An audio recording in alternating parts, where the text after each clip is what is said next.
Skype. What I'm going to try to do is go over the main ideas of what this Bhagavad Gita is about. Yes.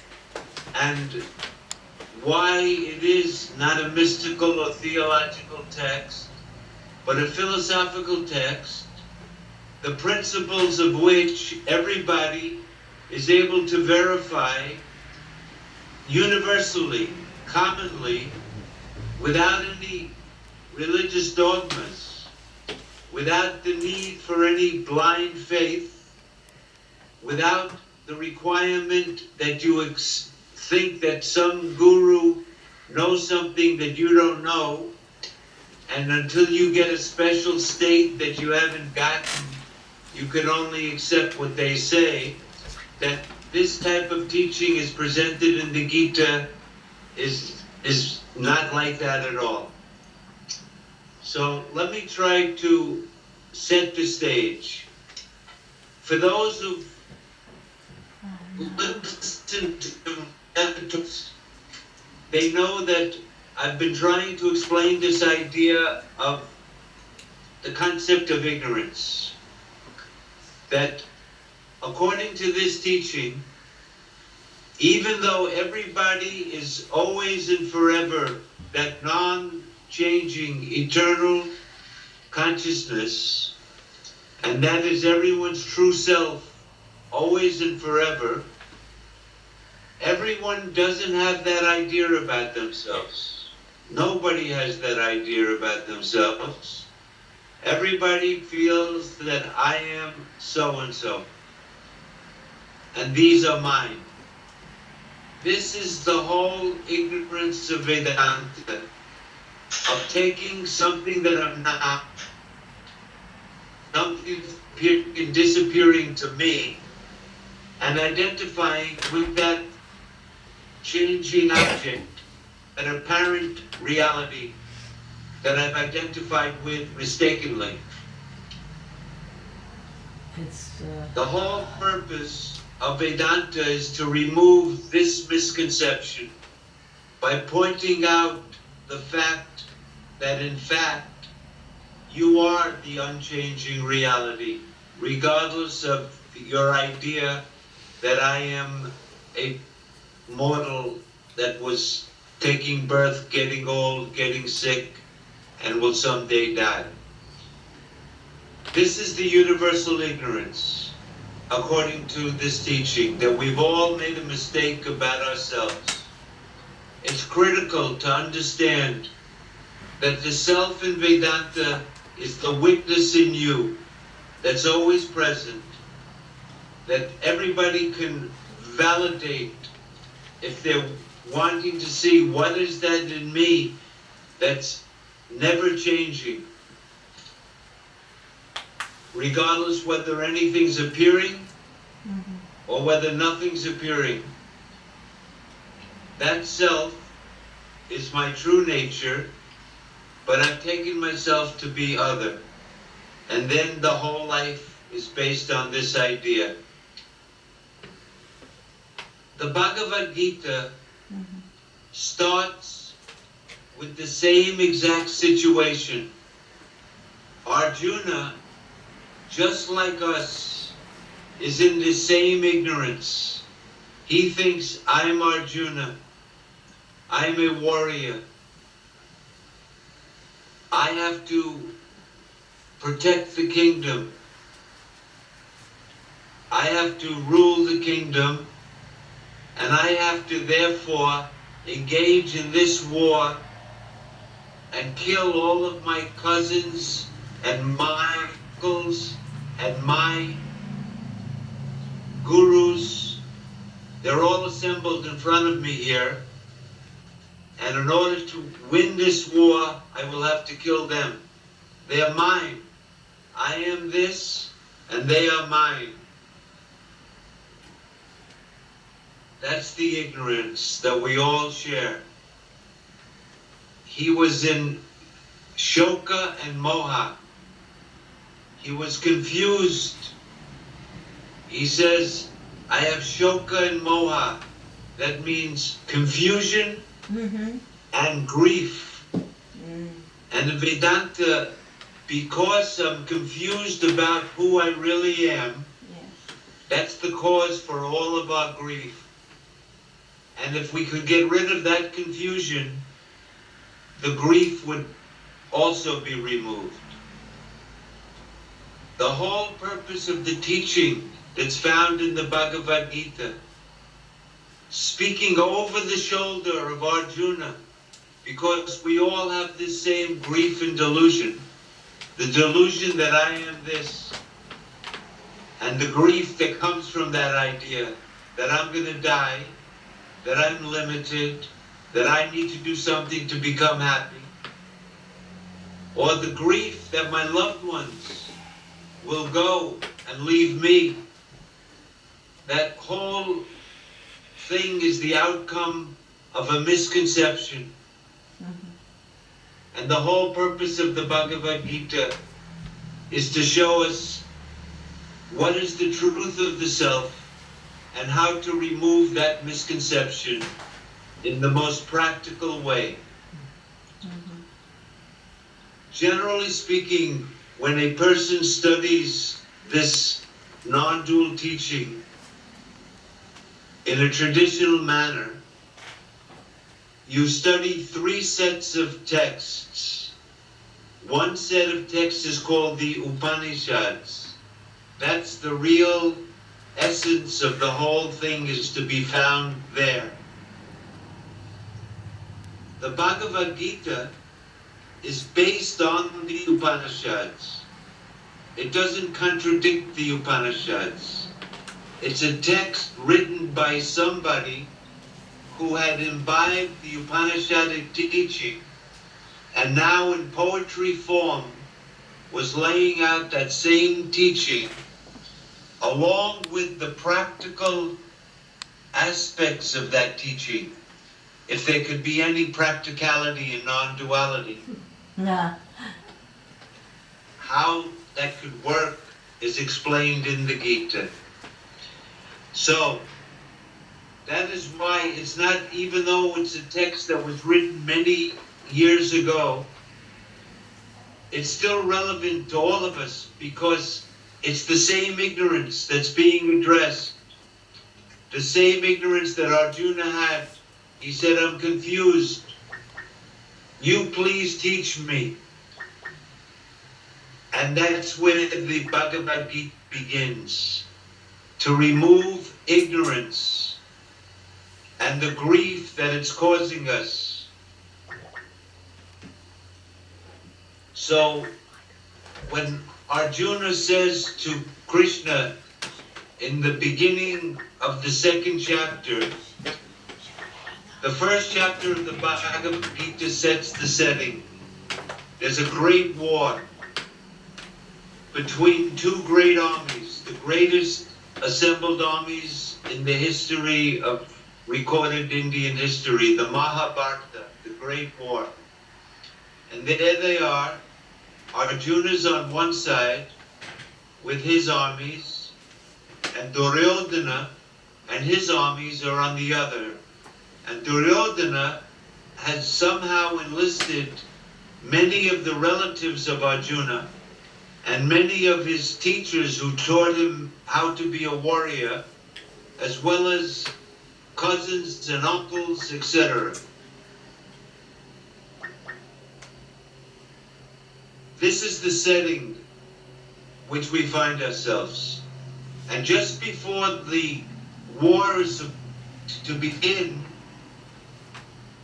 Arjuna says, Krishna, please take my chariot to the center of the battlefield and station it in between the 2 armies.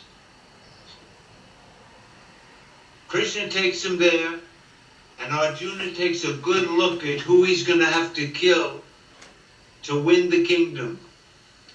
And his knees begin to buckle. And he says, you know something? If I have to kill these people to get the kingdom, I think I'd rather live on begging and let them have it if they're so deluded that they want to engage in this type of business. It would be better that I become a mendicant and adopt the life of a wandering monk. I don't know what to do, Krishna. I'm confused and I'm in grief. This is the setting. The very first verse of the Bhagavad Gita starts like this. Dharma kshetre kurukshetre samaveta yuyutsavaha. Having gathered in the battle of Kurukshetra. Kurukshetra, historically, there's a place, if you go to India, the tourist guides will take you to Kurukshetra. It's an actual physical place where, of course, they believe this war took place. But nevertheless, they memorialize it in northern India in a particular place. But the actual word means Kurukshetra. Kshetra is the field, and Kuru is action. So it means in this field in which we're all active, the world of life, Kurukshetra, Dharma Kshetra, in the field of trying to live in the proper way, Dharma Kshetra, Kurukshetra, here we must fight, having gathered into this battle of life. I'm going to ask you, Krishna, now, look what life has brought me. I have to kill my most revered people in my life to win the kingdom. But they stole it illegally. They cheated it away. And therefore it's the duty of a warrior to engage in a righteous battle. So I'm confused. What is it that I should do? Should I renounce my warriorship and become a monk and forget this nasty world? Retreat somehow from the whole business? Or should I engage in the battle and kill these people who, having killed, we don't even want the kingdom? This is the setting.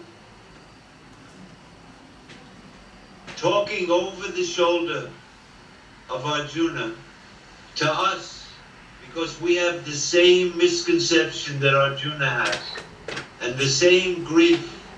It manifests differently for us, but the cause is the same, and the grief is the same. And he begins the teaching of the Bhagavad Gita in the 2nd chapter, the 11th verse. Mm-hmm. And he begins with this.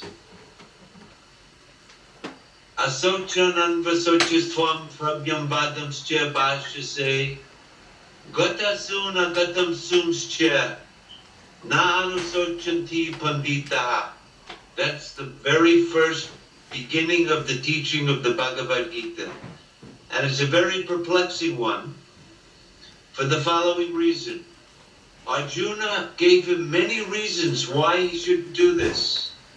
If he does this, all the people, the women won't have any husbands. The women, this is what he says, if we kill all these husbands there, the women will go astray.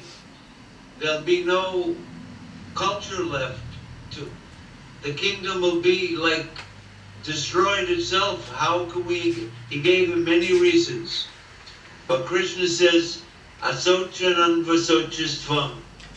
You grieve where you should grieve not. Even though you seem to be speaking words of wisdom. The wise neither grieve for the living or the dead. That's the beginning of the teaching of the Bhagavad Gita. You grieve where you should grieve not. Even though you seem to be speaking words of wisdom, the wise neither grieve for the living or the dead. Now what could that possibly mean? Because it sounds like the wise are very callous people.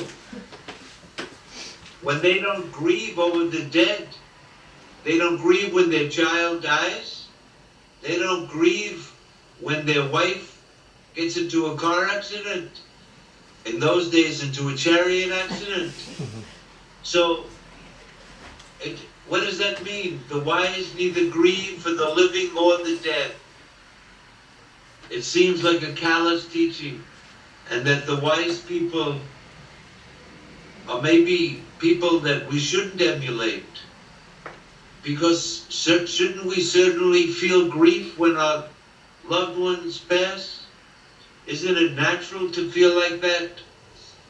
So it seems like at least a question mark. What kind of answer is he giving Arjuna that he's not speaking words of wisdom because the wise never grieve either for the living or the dead?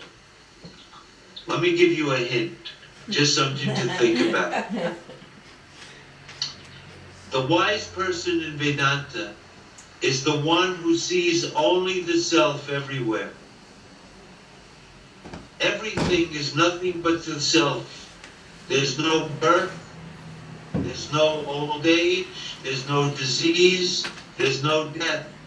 Because the enlightened sage, the one who knows the self, there's only one reality. There's no possibility of grief. For the one who knows that, it's not that he sees people dying. What we call dying is the self. What we call birth is the self. For the one who sees only the self, there's no grief. When there's no more people who ever were born, and no people that ever died in truth, then there can be no grief. It doesn't mean that a wise man who sees a person dying doesn't have grief for them. But that very grief is not different from the only reality, which is the self. It's hard to understand how that could be the case right off the bat. This is just a dogmatic statement. We don't know why he's telling Arjuna that the wise don't grieve for the living or the dead. But he wants to at least arrest his concern.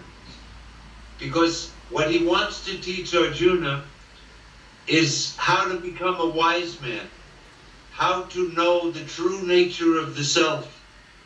So he's giving him a little taste of the fruit of this knowledge, that when he knows himself, there'll be no more grief. So if you look at the next shloka, the next verse in the Gita, that's 2:12, he then begins to teach. He says, Natu eva jatu nasam, natvam na ime janadipa, nacha na bhavishamaha vayam paramata. Hey Arjuna, there never was a time when I was not, when you were not, nor when these warriors on the other side of the battlefield were not. Nor it time when we shall to be hereafter. In this next verse, Krishna is teaching to Arjuna that the self in everyone is unborn. That the self of God is never born. He says there never was a time when I was born. This is Krishna speaking, representing the absolute supreme self. You should remember this.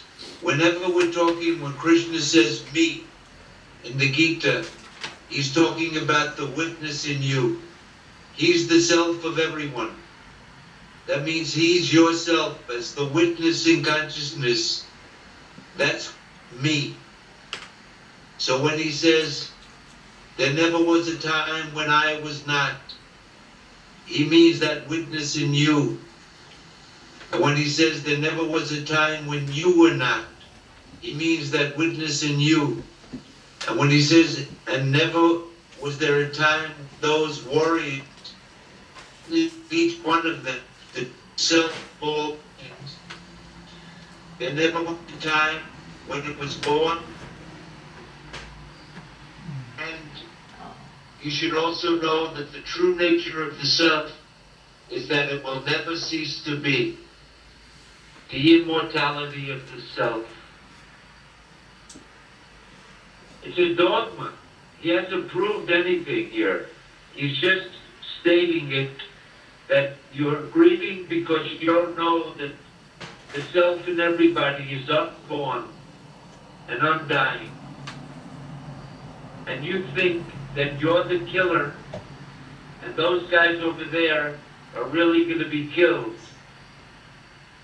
But that idea is wrong, because the self neither kills nor can it be killed.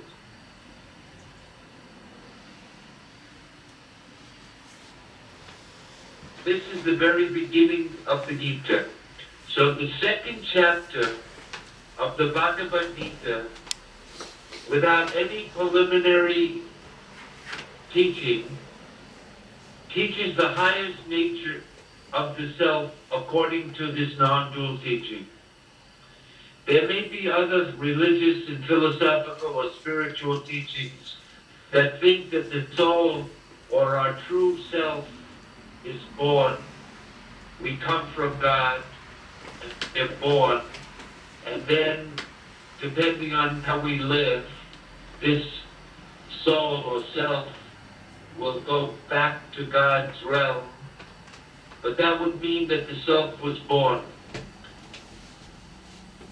But in this teaching, right from the beginning, he says the self of everybody is unborn. Not just yogis, not just mystics, not just philosophers or sages, but every being. That's their true nature. Arjuna is just a warrior. He has no idea who he is. But Krishna is telling him that his self is not born. As well as the people he thinks that he's going to kill, their is not born. But because he thinks he's Arjuna, a warrior to a certain caste, the Kshatriya caste, the warrior caste, and it is his duty as a warrior, and he doesn't know whether that duty should be followed or not. He's in confusion about who he is and what he should do. Just like we are all confused about who we are and what exactly should we do so that we can be happy. In this Vedantic teaching, there are two types of happinesses that are spoken of, that are available to a human being. One of those happinesses is called worldly happiness. In Sanskrit, it's called prayas. It's the happiness we get upon the attainment of some object of happiness. When we feel some satisfaction in a work well done. When we feel that our loved ones have behaved in a way that is making us feel happy. All of this is called prayers. But that type of worldly happiness is different than another type of happiness that is also available to every human being, and that happiness is called the highest happiness. The happiness that comes to when Arjuna was confused and he asked Krishna, please help me, I want Shreyas. He used that specific word. That he wanted something that would make him really happy, really full, really complete. He said, you teach me Shreyas. So the only way to Shreyas, the highest good, is to realize our true nature. So thinking like this, the Bhagavad Gita begins teaching the true nature of the self according to the Upanishads, to Vedanta. That it never took birth, that it never dies. Even though everybody identifies with the body and says, I was born and I will die. So we can see here that this teaching, the shift and the object of it stuff, is already in the very first two verses. There's a tremendous amount of teaching involved there, that unless it's well explained, in fact, the introduction to this verse, you grieve where you should grieve not, and the following verse is about the longest part of the commentary that's available to us, Shankaracharya's commentary at 211. He has to begin by showing us that this Gita is a universal text, and that the teaching is not to Arjuna's specific thing about a war in ancient times, but the universal problem of having mixed up myself with the not-self, and consequences of that misconception, and how we grieve because of that, because of this confusion. Shoka and Moha. What? That's the real teaching here. It has nothing to do with believing in some Krishna who's a charioteer, who's blue and plays a flute. that it shouldn't be even brought into that. That's only the context in which the teaching is given. But it's a universal teaching. We all have the same ignorance as Arjuna. So that what this teaching is should apply to us equally. He said everybody, myself, yourself, and all of them, that everybody. That's why this teaching is a universal teaching.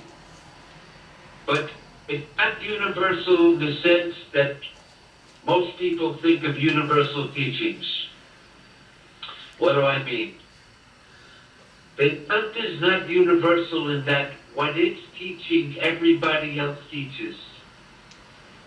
That the Buddha taught this, and the Sufis knew this, Rumi knew this, and the rabbis, the Kabbalists, they knew this, and that all the great traditions ultimately were teaching this one truth in their own way. That's one idea about the universality of all religion. But in fact, it's not what I'm claiming here. In fact, it's the opposite. And what the teaching is saying is not to be found in any other teaching. It's a unique teaching. The universal part is that it applies to everybody equally. It has nothing to do with your religious affiliation or atheism or culture or sex. In that sense, it's universal. Everybody is able to validate it here and now, in this very life, because it's applicable to everyone equally. That witnessing consciousness that was in Arjuna is not the witnessing consciousness of you listening to this book.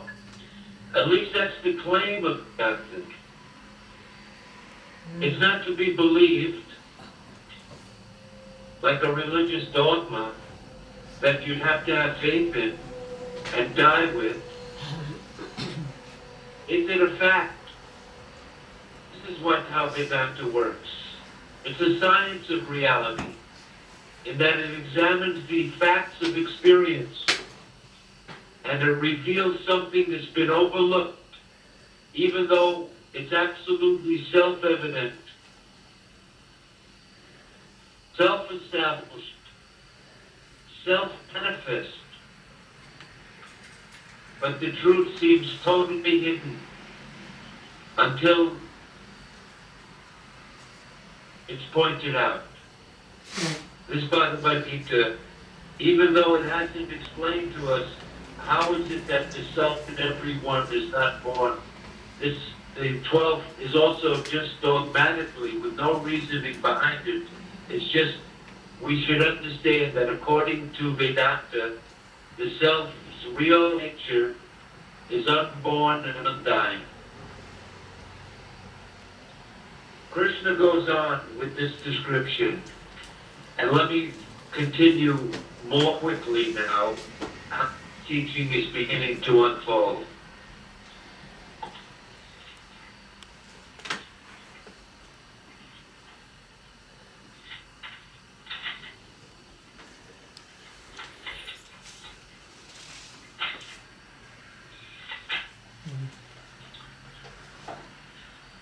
So in the 13th sloka, he gives him an example to show that how is it that the self is never born and never dies.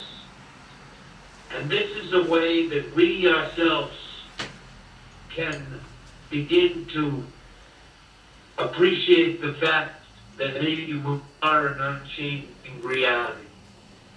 And Krishna says this, just as in childhood, youth, and in old age, the self, I was the child, I was the youth, and I am a man. The idea that the I that was a youth, and then was a child, and then a youth, and now an old man has continued, that there's something that's continued. But in all that time, the child's body is now gone. The youth's body is gone. The old man's body is here now. All of those attributes of the child's mind have changed. The child's ego has changed. Everything has changed, but I have this feeling that I have continued. The self that never changes through youth, childhood, old age. The example is like putting on new clothes, childhood. Later on, you put on another set of clothes, youth. Now we're wearing in our older age, I'm assuming speaking to mature audience here. Yes. We all have put on our senior citizens outfits. But I feel that I'm the same self. Just like putting on a shirt and taking it off, the shirt is changing, but the self is remaining. That's what's being taught in this verse. That whether it appears that you have a young body, or an older body, a child's body, those are just apparent associations, but they don't constitute your nature, because those things are gone, but you're still here, now associated with a different body. This type of reasoning to see what's changing, because the I that thinks it's meaning can't even be the ego, because this ego has changed throughout the whole course of my life. Right. The I has not changed. That should be a tip-off that maybe my true nature is not this ego. So that's the 13th verse. In the 14th verse, another is which has to do with this. So everybody believes that even though I may be different from my body, maybe, I'm certainly associated with my body. Why do I feel like that? Well, if the body is burnt, I'm burnt. If I wasn't associated with the body, I wouldn't experience the things that are happening to the body, just like when another body, other than my own, is burnt, I don't experience it. So I must be at least related to this body. Either I feel that I am this body, or sometimes I feel like this body is mine. But in either case, I'm related to this body. Once I'm related to the body, I have sense organs. I have eyes and ears, a nose, a tongue, and skin. That's what constitutes this body. They do have senses. And when these senses come in contact with objects outside myself, they produce happiness and sorrow. They're unavoidable. As long as I have a body, which I'm fairly certain I do, whether I am the body or I'm related to it, if I'm related to it, still I have to suffer the consequences of having a body, and therefore pain and pleasure are unavoidable for someone who's embodied. And therefore Krishna's advice is to therefore tolerate them, because that which is unavoidable. You develop a feeling of putting up with them, enduring them, you will begin to have feelings of ease mind, of a spiritual mind, which merely means a mind that's not that upset. So he gives them a technique in his ignorance that you should put up with these pinpricks in life that are unavoidable for someone identified with the body. O Arjuna, the context of the senses with the objects, they cause cold and heat, pleasure and pain. They come and they go. Anything that has a beginning will have an end. They are fleeting, and therefore endure them. That's the 14th sloka. Yes. It's kind of practical advice, not too profound. Seemingly common sense to tell us similar.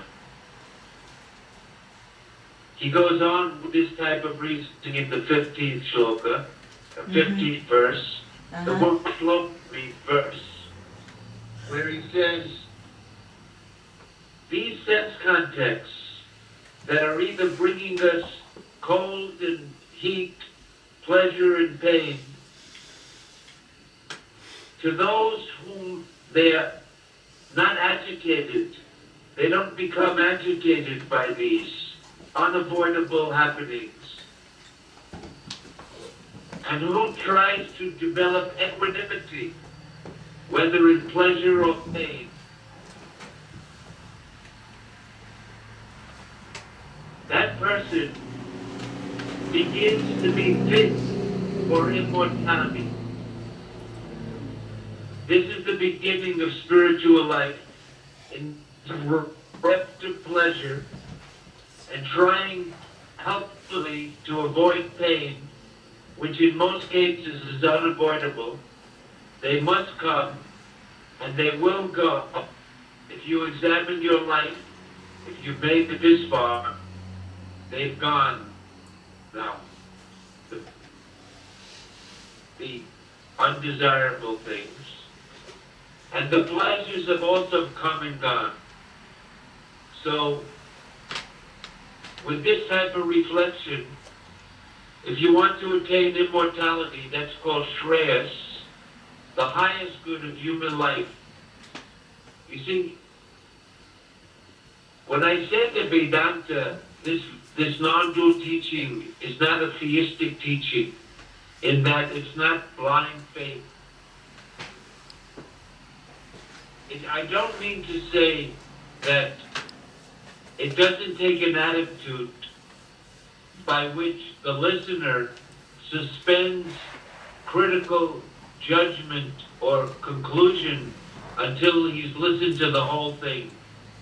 That's all the faith that's really required. But it does require that at least.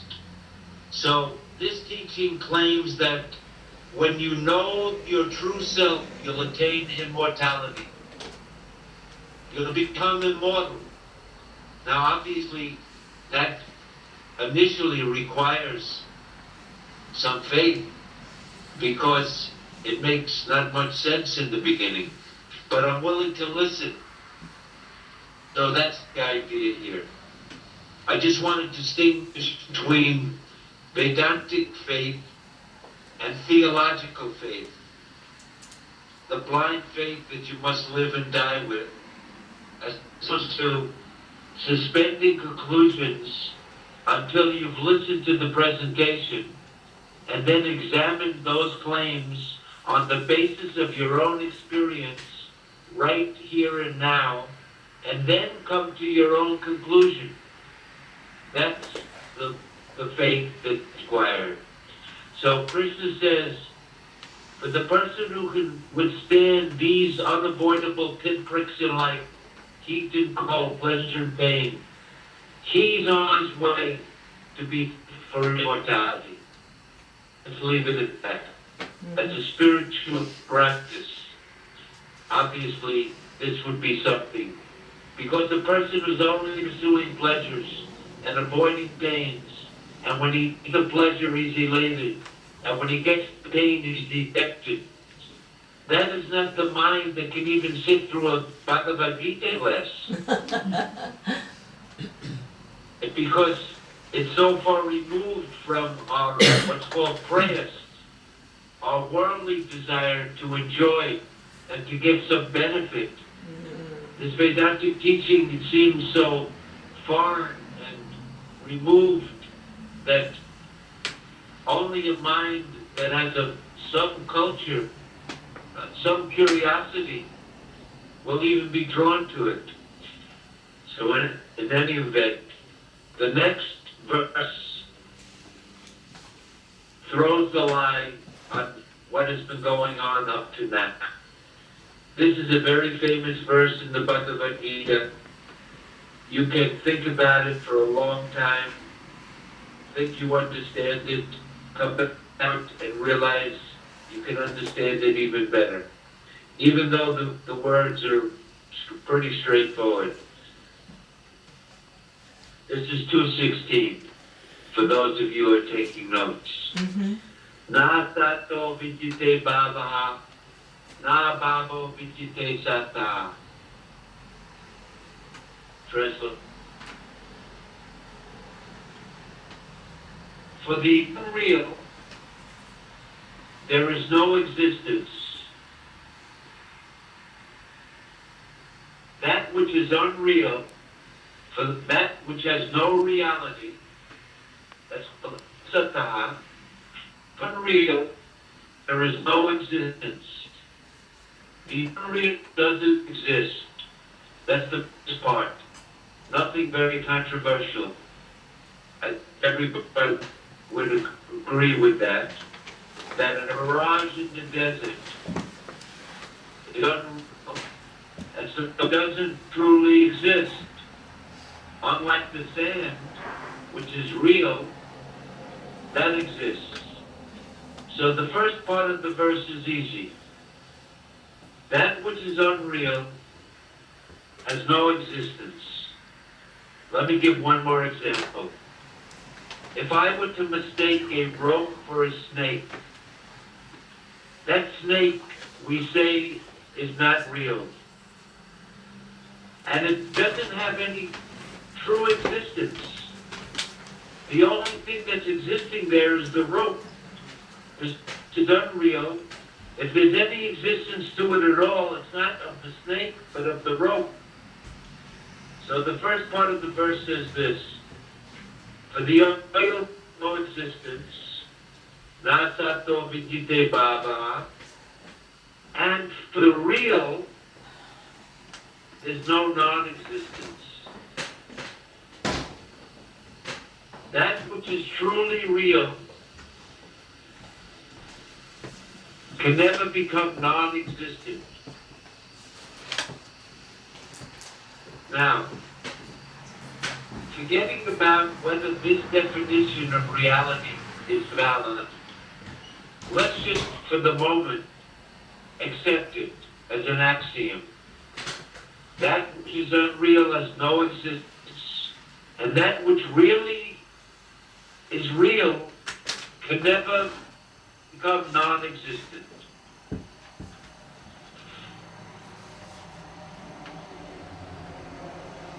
In those previous verses, when Krishna was saying,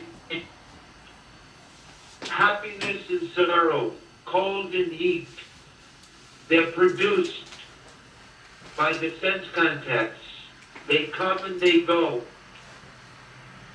Sometimes they exist, and sometimes they cease. Yes? Mm-hmm. If that's the case, they can't be real, because the real can never cease. Yeah. Mm-hmm. So what Krishna said in the previous verse is in fact being negated here. That really, in reality, there's no real heat, cold, happiness and sorrow, because they do have a beginning and an end. And so this is a negation of the first part that we're being taught. He taught him you got to endure the opposites of pleasure and pain. But here he says, because they come and they go, they can't be real. If they were really real, they couldn't come and go. Yes. Mm-hmm. Let me take it one step further. Mm-hmm. Forget about pleasure and pain. This body that I now identify with as myself, did it have a beginning? Did what? It was born, it came into existence. There was a time when this body didn't exist. Mm-hmm. And will there be a time when it will cease? Mm-hmm. Yes. Mm-hmm. So that which goes out of existence can't be real.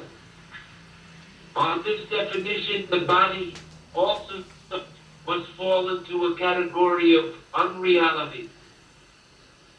Let me ask you this. How about my waking state? Did that have a beginning? Yes. Did it come and go? Yes. Can't it be real? Mm-hmm. It can't be real because before it existed, after it occurred, it existed. In the middle it can't, it could only apparently exist, but it truly exists. Just like before it appeared, it was non-existent. Mm-hmm. While it was appearing, it seemed as though it was existent, right. But then it came to an end. Uh-huh. So the states are also coming and going. To who? To who? To the who is the pleasure and pain coming to? Mm-hmm. Who is the heat and the cold? Is there something that is never changing, always present, never hidden? That, according to this definition, is the real. And that happens to be yourself. That witnessing consciousness in you is reality. That which is real can't go out of existence. And that which goes out of existence can't be real. This is the teaching of the Bhagavad Gita. It's not theology. You can see this. In order to see it, You have to take what you might call a subjective perspective. You have to view it from your own experience to see what is the actual experience. And on the basis of those no longer beliefs, on the basis of those facts, you'll come to the conclusion that myself was never born. There never will be a time when I will cease to be. That very teaching that was contained in 2:12, that the self in everyone, that means me also. When they say everyone, they have to be including me. That self in me, which never changes, has to be real. And whatever is appearing to me, whatever is an object to me, like the body, like the senses, like the mind, like the ego, they can't be through nature. As soon as the dream appears, I'm associated with the dream body, fully identified with that body, for that state. When those states disappear, my nature remains exactly the same. If you can examine that fact, you can also come to the conclusion that your timeless awareness. This is the very beginning. You see, you would think that Krishna would warm up to this business. But the second chapter is called the chapter concerning the true knowledge of the self. He begins right with this. Arjuna has no way of understanding what the hell Krishna is talking about at this point. You'll see from the questions that he asks that he had no grasp of this teaching, that which changes can't be real, that which is real never changes, never goes out of existence, and that which is changing is unreal and never has any existence. Now I've become the only reality. That's called non-duality. Whatever's appearing never existed. And whatever real never ceased to exist. But we shouldn't think that the self has always been existing way in the past. It's existing now, and it will continue to exist in the future. Because the self is not in time. In the self, there's no past, present, or future. That's in the waking state. That's in the dream. But the self is not in the states. The states are coming and going. To self. On time and space. That's why when you'll know this, you'll have attained immortality. The prop of the Bhagavad Gita, the goal of the Bhagavad Gita, is not to go to heaven. It's not to go to some special world where you'll be with Krishna and everybody will dance forever. It has nothing to do with that. You can see the profundity of this. It's not something like the Bible or the Torah.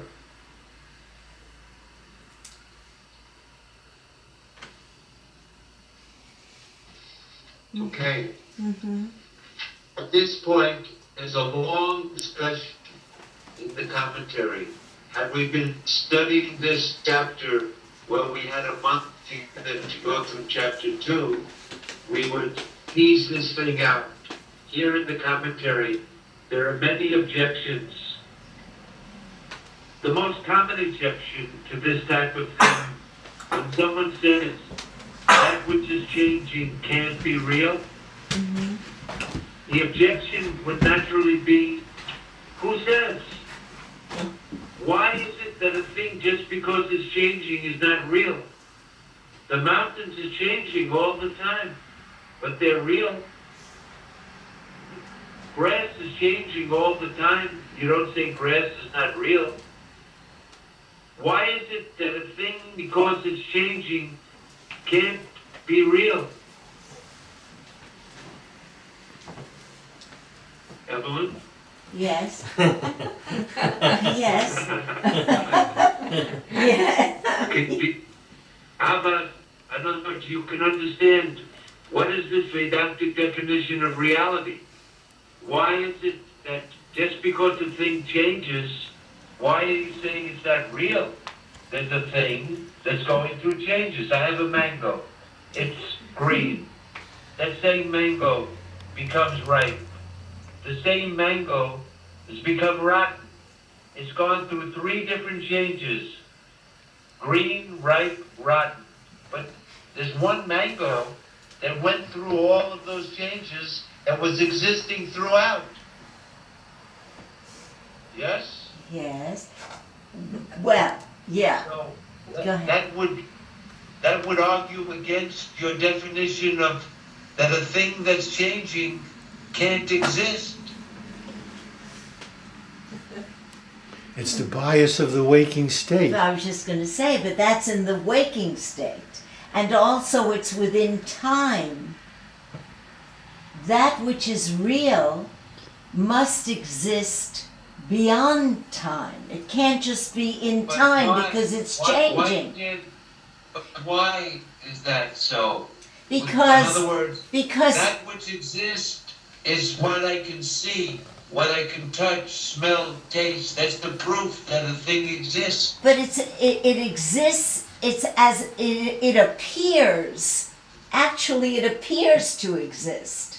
It appears. Okay, fine. But In it other can words, only. Yeah. Go ahead. I say I see a mango, Yes. and that mango exists. This is what I'm saying. And that I know that it exists because I have a valid means of knowledge which proves that it exists, and that's called eyesight. With my eyes, I see the mango. And I'm able also to see the changes that it's going through. It's constantly changing from green to ripe to rotten. Mm-hmm. So that I see the thing and I see the changes it's undergoing. And on the basis of that, I'm establishing that the mango exists. Now you tell me that that's not correct. That even though I'm seeing it, the mango is just an appearance. On what authority? How do you make that claim? Because what is it that's seeing this? Who's seeing it? What is it that's seeing it?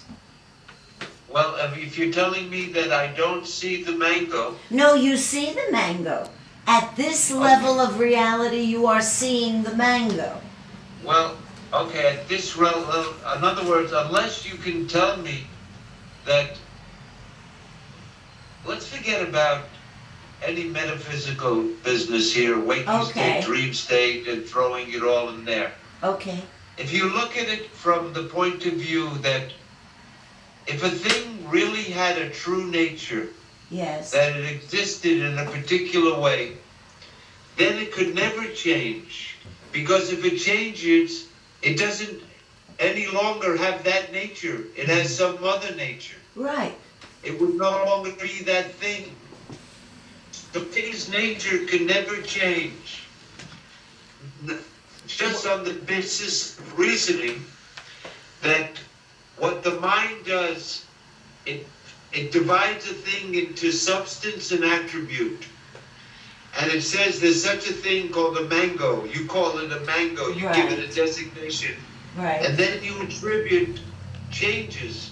But the mango itself can't be changing because then there'd be 3 different things, not one mango. Because at each stage it has a different nature. It's not the same thing. The ripe mango is not the unripened mango. So they have different natures. They can't consider the same thing because the same thing has to have the same nature. This is how the Buddhists argue that because everything is changing, nothing can have any true nature, and they conclude, therefore, that everything is empty of true nature on this very ground, which is valid reasoning. If you say that everything is changing, a thing's nature can never change, and therefore nothing can ever have any true nature. And that's what's called existence. True nature means the existence of something. But nothing can truly exist because everything is changing. No. The Vedanta says two replies to this. One is this: if you say that the definition of what is reality or what exists is determined by what I know through my senses, if I see it, touch it, smell it, taste it, feel it, if other people can see it, touch it, tell it, smell it, taste it, feel it, and if that object has causal efficacy, if it quenches my thirst, that mango, then we say that it's real. But all of those criteria, if you look in the dream, for example, I see the dream mango with my dream eyes. The other people in the dream, I point to it, they see it. And when I eat the dream mango, it quenches my dream thirst. All of the criteria is met that the mango really does exist. But the moment the dream ceases, all of those proofs become no proofs whatsoever. So a better definition would be that thing which can never get sublated, which can never be negated, that is real. Yes. Now, if you look from that point of view, then if you negate every single thing that you could possibly think away, is there one thing that can never be negated? That's right. There's always one thing left. There's something that's left when everything else has been negated. That's right. So Vedanta says that even though in empirical dealings, to establish an object, we can say it exists if we see it, touch it, smell it.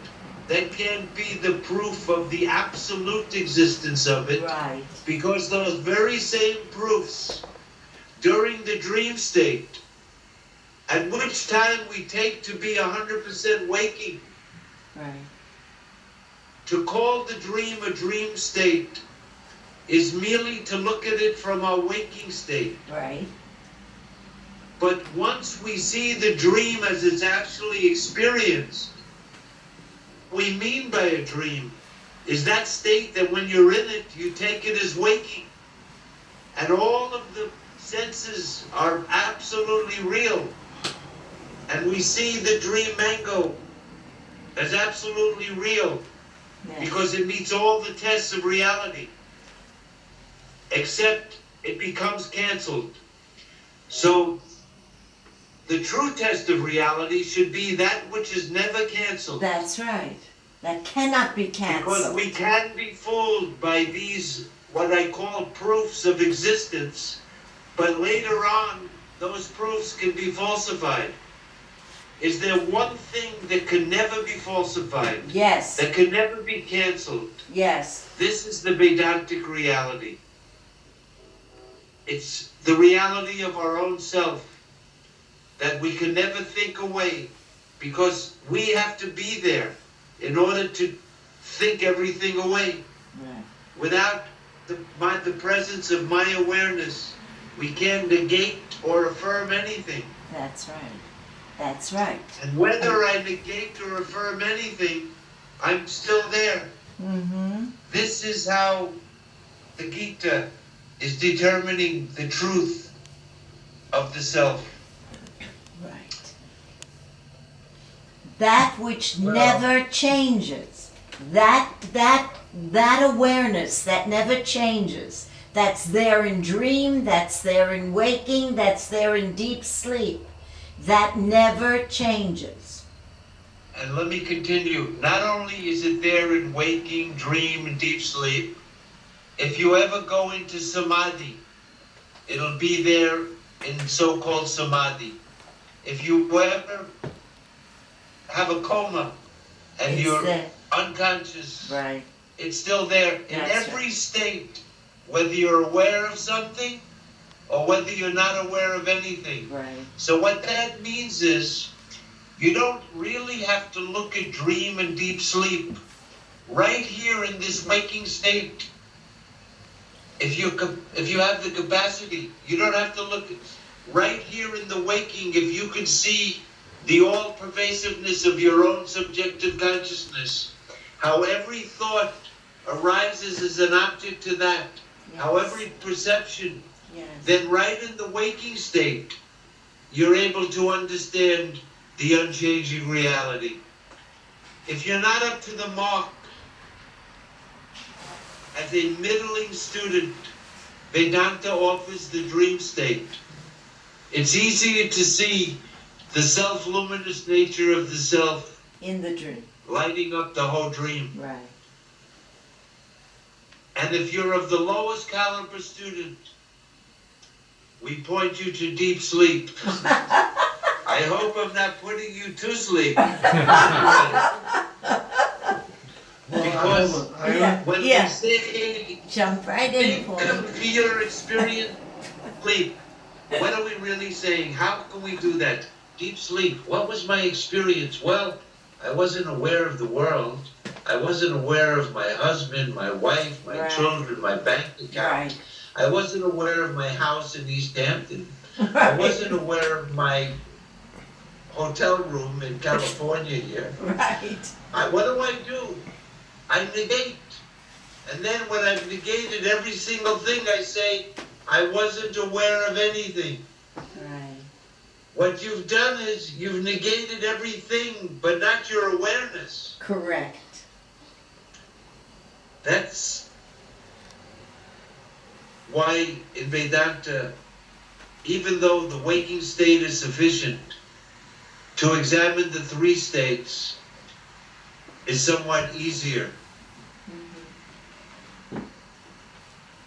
Let me go one more further about these three states. Hold while on, we're on the Ira. subject. All right. And Ira? Wait, Ira? Yes, Um, yes. I thought you said you were going to answer the challenge about why the mango is real without reverting to metaphysical concepts. But then it sounded Yes. like that's exactly Yes, what no, you did. We can do Why it. is it we can do metaphysical? just on the basis of reasoning. Yeah. Forget about Because he a was talking witness about the that waking state in the witnesses. dream. No. Wait, what? Yes.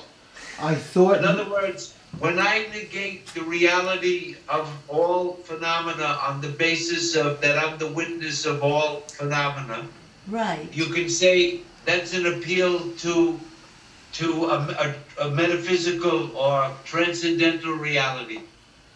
What I meant to say was that without any such appeal, but merely by critical reasoning, we can prove that if a thing has a true nature, you can't speak of it as changing.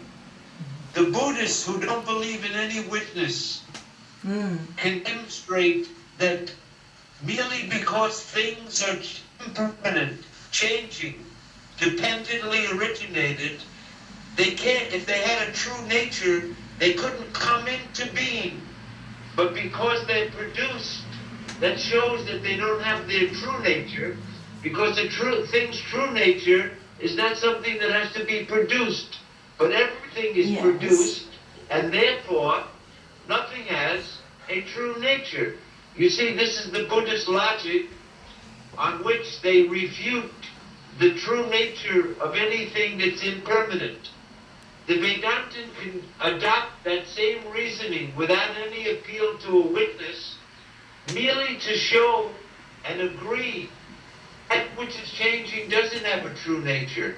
Right. But the second part of the syllogism is, but that which is not changing must have true nature, the Buddhist is not willing to accept that thought because he says we never can find anything that's not impermanent. If we could, then we could say there is something that is truly existent. But there has If it to... doesn't exist, No, yeah. so in other words, we negate existence along with the Buddhist reasoning with no need for Vedanta. A thing can't have a true nature if it's changing, merely on the basis of cold reasoning. But we go further. It is true that the mirage has no any existence as it appears, but there is a truth to it. There is a reality that's not changing, and that the Buddhists won't accept. He says there's no self-existing consciousness. What I meant to say was that just from the point of view of reasoning, we could show the it proves it, meaning have a real nature. Wait, Ira, you're breaking up. Krishna, okay, let me say this. This is a very terse introduction. I didn't mean to actually get this intricate, because we're just beginning the Bhagavad Gita. Yes, So, but Ira. Let's do this. It's already over an hour and a half. Okay. Let's call it a class for today. For those who think that this is of interest, next Thursday we'll continue with this. Yes. What I'm going to recommend is this. If you really, everybody should kind of, for the next class, pick up Bhagavad Gita. It's available everywhere, or get it online. You don't need any special translation, but just an English copy of it. Yes. And the second thing is, I would recommend that you have a piece of paper and pencil. Make believe that you're in a university class, you're taking notes, there will be a test, and that you may have questions, and if you want to pass the test, those questions have to be clarified so you'll be able to answer the questions properly. With that attitude, I think that the study of the Gita will be profitable and interesting. And so let's end it like that. Okay. Is that okay? Yes, Ira. Thank Bye-bye. you. Thank you so much. Let's just do this. All together we'll do one Om, Yes. and then I'm gonna click off this button. Okay.